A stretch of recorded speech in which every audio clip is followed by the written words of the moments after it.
all time in arm wrestling, and you could include yourself in this if you want.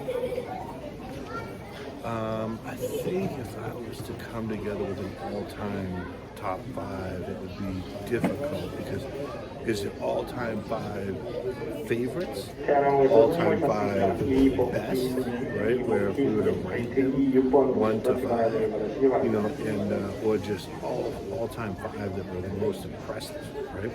And I think to me the most impressive would be, you know, you got to put John up there, and you know, who's countless times has went in and did it, right? And always never failed to impress him, right? And so yeah, 40 years of domination, man. We got to put the GOAT up there, John Brzezinski, of course. Yep. And then another one that I like would have been Al Turner, right? Who was one of the guys that helped me when I was young and getting into the sport. He dominated, and people don't know him because, you know, he passed a long time ago. But to me, he was ridiculous, right? He was super strong, and he was inspirational to me, right? Jerry, where's Al Turner at?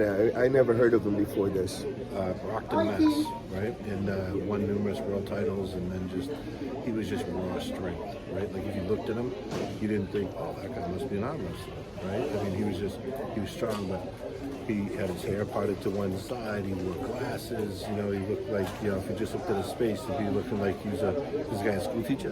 Right? Yeah. But what years was he pulling in? I think he dominated in the late 70s, 80s, and maybe the first couple of years in the 90s. And he, like I said, he was just phenomenal, right? Was he somebody that you pulled with? I didn't pull against him. I pulled with him and trained with him. And he put on meets, but he wasn't a guy that would enter. It was back then we used to have a lot of local meets, and in his efforts to grow the sport, he would put meets on, but he wouldn't enter because they were local, and he didn't want to take away a place from someone that has been trained and that's underneath him. And you know, it was without saying he would have beat them. So he refrained from doing it.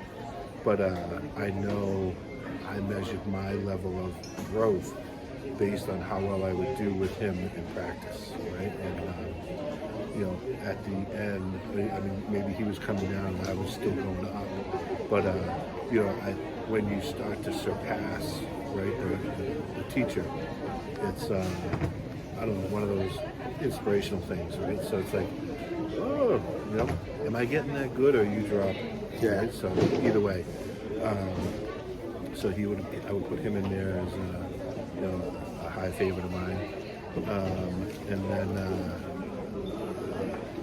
I would put Pushkar in there too, and who he's someone that if you cut him, he bled arm wrestling, right? And he was just always training to be better, and he's someone that you could see the disappointment in his face if he was to lose. And then I think he would probably pick a picture of the guy that beat him and puts it on his table, and that's who he's training for the next time. You know, it's just very inspirational. And those people that got to meet him, like me, you know, he was just such a nice guy, right? And on and off the table, I mean, there was no question he wanted to win when he was on the table, but just super nice guy to be around. And R.I.P. Pushkar. Absolutely, right? And then if I was to go, I think for 4 I would pick, you know, Norm Devio, right? And another guy that helped bring me along. And the guy's in his mid-80s right now, and he's still coming to practice all the time, and still looks better than me physically without a shirt on. Yep. Right? So 82 years young. I got to meet Norm about 2 weeks ago when I came to visit Jerry, and oh my God, man, dude's got veins, he's got abs, 82 years old, and he's smacking all these 20-year-olds. Just amazing inspiration. Yeah, absolutely crazy. You know, just great dude. But then if I was to go on a 5th one, And again, this is inspirational, motivational people. Dave Patton, right?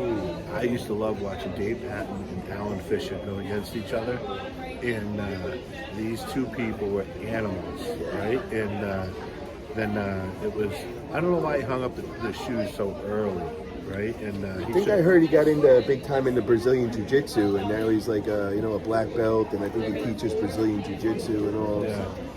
And I mean, it's funny because he was. You look at him, and his mom would go to all of the tournaments, and he'd lift her up, and he'd get all fired up and excited. He had the smelling salts, and he'd throw them down, and it was just he brought energy to the equation, right? I mean, Alan Fisher was right there with him, but it's just those two, the rivalry between them was something I would look forward to, because I wasn't looking forward to watching lightweights arm wrestling, and then Dave. His upper body was ginormous, but his waist to the legs, there's like, you're probably going to bring those legs to court for not paying that support, right? But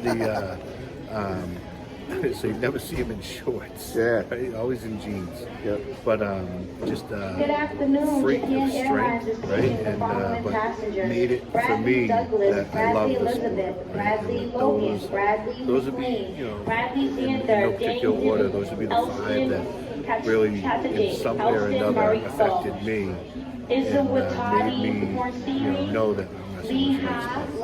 That is an amazing list right there. And then one last thing I just want to throw in with Dave Patton, man. I used to love watching him in the setup, man. He was always moving around, and like the intensity he would bring. And just like you said, when he went against Popeye, Alan Fisher, oh my God, Alan Fisher is just as crazy. And these two, it was like two nuclear bombs coming to the table.